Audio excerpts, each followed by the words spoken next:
better, a lot better. Honestly, we made them look silly that we didn't get a score we wanted. And then, of course, we started the second half, and then it was awesome.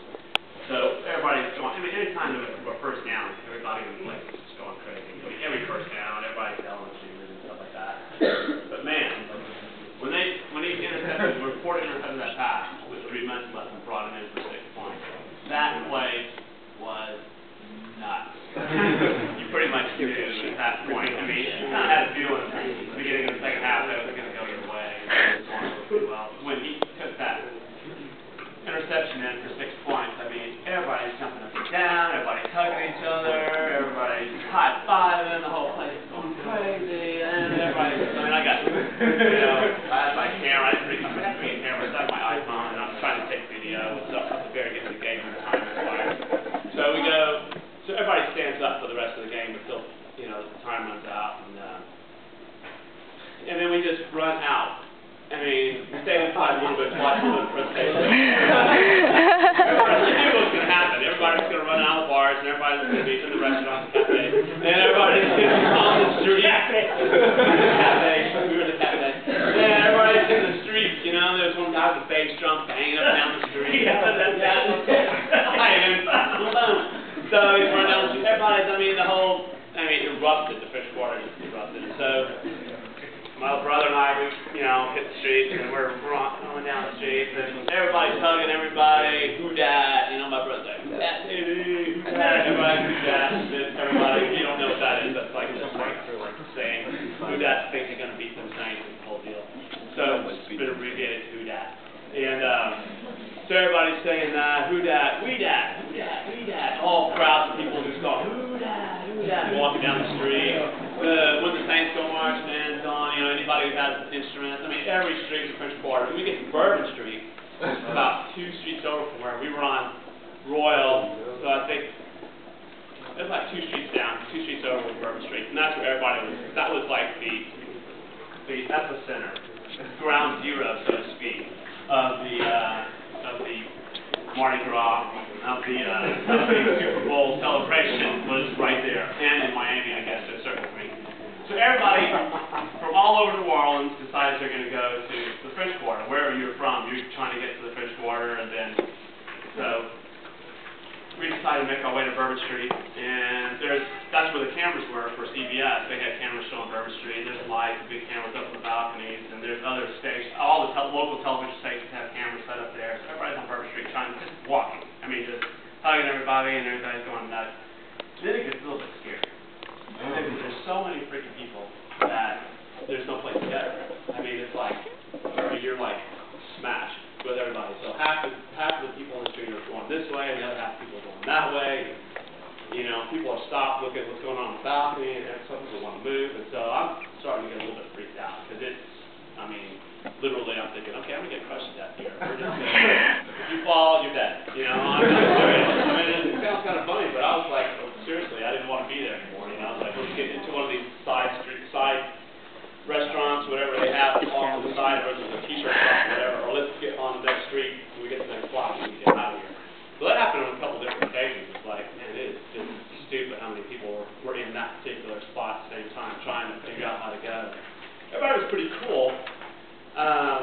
Everybody was obviously just crazy happy and going nuts, and it was weird. You can't unless unless you're from New Orleans or South Louisiana, there's no way you can actually really understand how the relationship of that football team to that city, how that really works. The whole South Louisiana waiting for the Saints to do something for the last 43 years. But it's kind of connected. It's kind of a pride thing with New Orleans people because they really support football really pretty heavily in their sports, local sports and stuff like that. It doesn't be so bad for so long. They dealt with it. They kept supporting it. They always went to the games and stuff like that. I think they would never go to a Super Bowl and win it. Most people didn't think that was ever going to happen. So finally, it happened. I think some people are probably still not even believing that it happened. And so once it did happen, everybody who was ever a Saints fan was trying to figure out how to get to the French Quarter, at least the ones that were in New Orleans for sure. And it was just, everywhere. We were on Canal Street, which is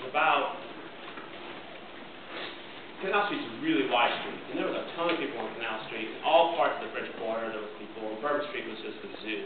And but it was just a big happy scene. It was great.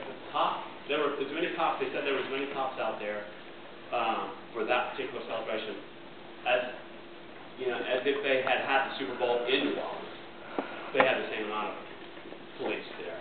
So it was like if they had the Super Bowl, if they had just finished Super Bowl in New Orleans, they would have the same amount of cops. So they basically had everybody out there on horseback.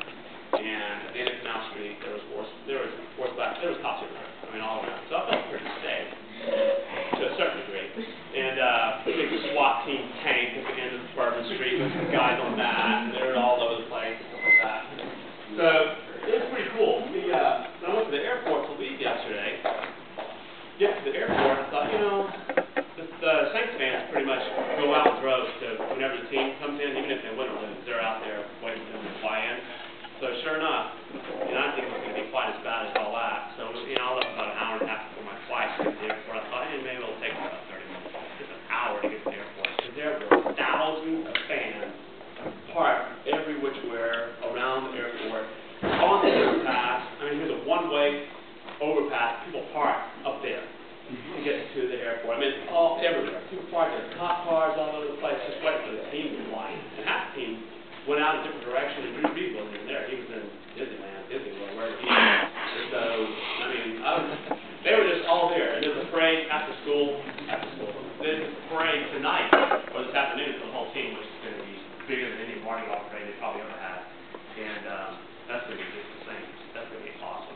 But it was pretty cool. It was pretty cool to be there, be able to say you were there in the French Quarter, partying with all those crazy New Orleans people.